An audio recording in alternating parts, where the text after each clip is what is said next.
Sir, cabinet के विस्तार होने के बाद आपको एक बड़ी जिम्मेदारी दी गई है, पंचायती राज, अल्पसंख्यक कल्याण और हज। इन तमाम जिम्मेदारियों को आप कैसे निर्वाह करने वाले हैं और ख़ास करके जो माइनॉरिटी समाज है उसमें किस तरह से विश्वास जगाएंगे इंडिया? पहले तो हम देश के प्रधानमंत्री माननीय नरेंद्र मोदी जी और देश के गृह मंत्री माननीय अमित शाह जी और उत्तर प्रदेश के मुख्यमंत्री माननीय योगी आदित्यनाथ जी को धन्यवाद देता हूं कि आप लोगों ने ओम प्रकाश राजभर पर विश्वास जताया और जो जिम्मेदारी दी है उस जिम्मेदारी का पूरी ताकत पूरी ऊर्जा के साथ हम निर्वहन करेंगे। जो भी योजनाएं गरीबों के लिए बनेगी गरीबों तक पहुंचाने का पूरा प्रयास किया जाएगा।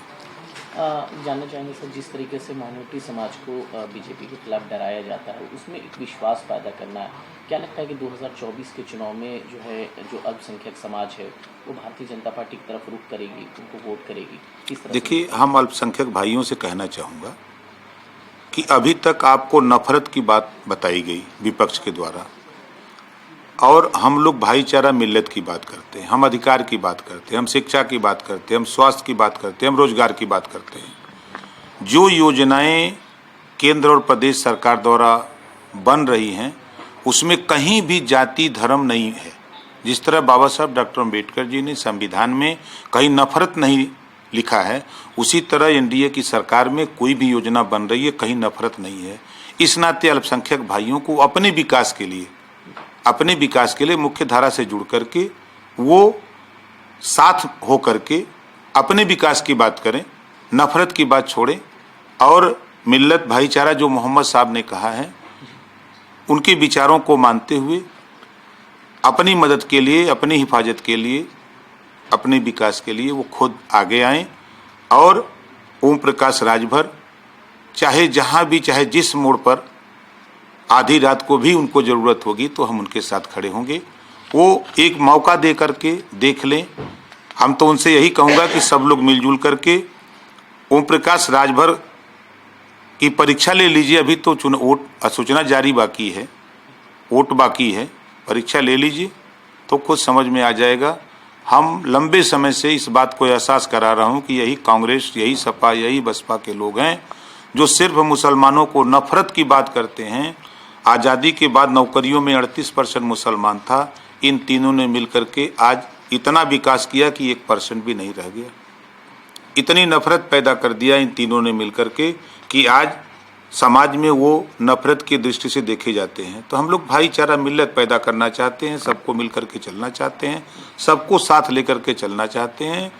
एनडीए का नारा है सबका साथ, सबका विश्वास, सबका साथ की आवश्यकता है। सब लोग साथ होकर के अपने विकास के विषय में सोचें। एक आखिरी सवाल करेंगे कि जिस तरीके से सीएए लागू हुआ उसके बाद से अल्पसंख्यक समाज को जो है विपक्ष की तरफ से, खास करके अगर हम पूर्व मुख्यमंत्री अखिलेश यादव की बात करें, चाहे असदुद्दीन ओवैसी की बात करें, उन्होंने सवालिया निशान उठाया है कि जो है मंशा सही नहीं लग रही है भारतीय जनता पार्टी। देखिए, या तो वो लोग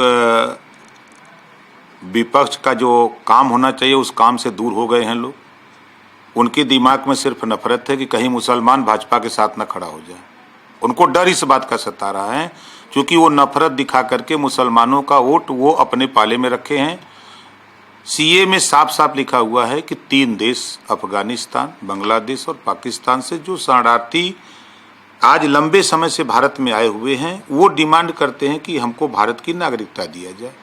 तो साफ साफ लिखा है 6 गैर मुस्लिम जातियां जिनको नागरिकता देने का ये कानून पास हुआ है, न कि किसी की नागरिकता छीनने का।